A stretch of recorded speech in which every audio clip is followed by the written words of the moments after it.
Mr. Poe of Texas. Request permission to address the House for 5 minutes. The gentleman is recognized for 5 minutes. Thank you, Madam Speaker. Congress passed an energy bill which should have been called the Anti-American Non-Energy Bill because it punishes Americans for using energy rather than finding new sources of affordable energy.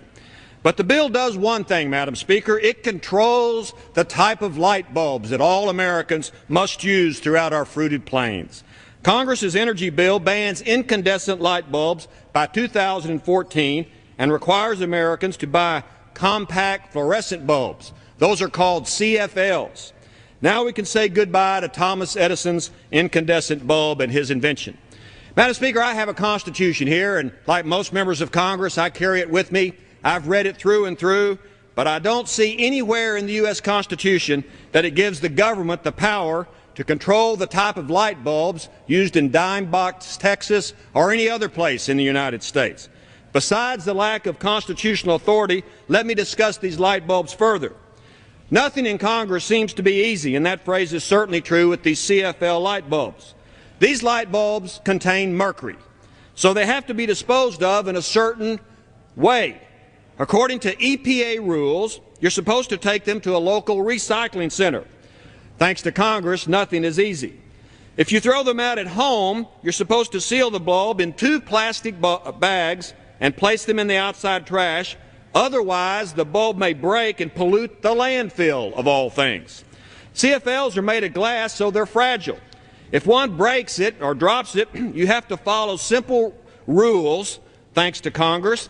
And according to the EPA, here's what you do if you break one of these light bulbs. And I quote, "Have people and pets leave the room, and don't let anyone walk through the area.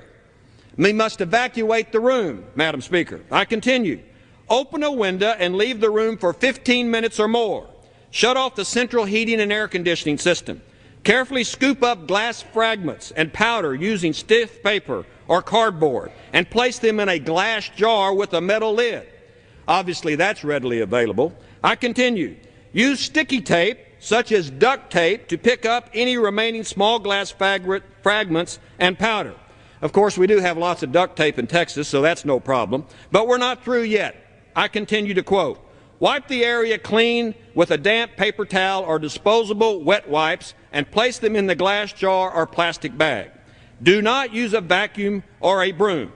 And Madam Speaker, I ask unanimous consent to file this 3-page single-spaced requirements the EPA has made all Americans follow in disposing one of these broken light bulbs. Okay, without objection. Thank you. If you break a light bulb in a high-rise where the windows don't open, will the EPA light bulb police haul us off to jail because of improper disposal procedures? If I drop this light bulb, we would have to evacuate the House of Representatives, according to the EPA light bulb law. Have we gone a bit too far with this nonsense? Thanks to Congress, we're making what is simple very difficult.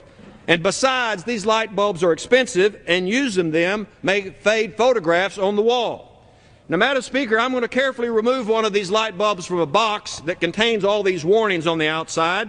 And this is one of those CFL light bulbs that Congress is requiring all Americans to use by 2014. There is more to the requirements of using these.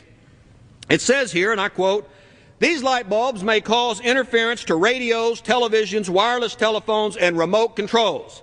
Now we're in trouble for Monday Night Football because we're going to have to turn out the lights so there's no interference with our TV. We can also thank Congress for giving them more money to China. This light bulb, it says right here, with all the warnings on it, is made in China. And Madam Speaker, they are only made in China. They're not made in the United States. We import every one of these things. You know, over the past year, we've seen Chinese pet food kill our dogs and cats. Chinese lead paint is poisoning our children. And now Chinese light bulbs that contain mercury can be harmful to our health. Doesn't this bother anybody? Meanwhile, gasoline nears $4 a gallon, and Congress still has no energy plan except turn on these light bulbs.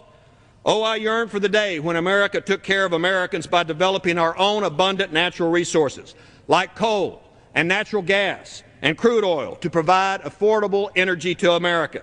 But those days have gone the way of Edison's incandescent light bulb. We might as well turn out the lights. The party's over.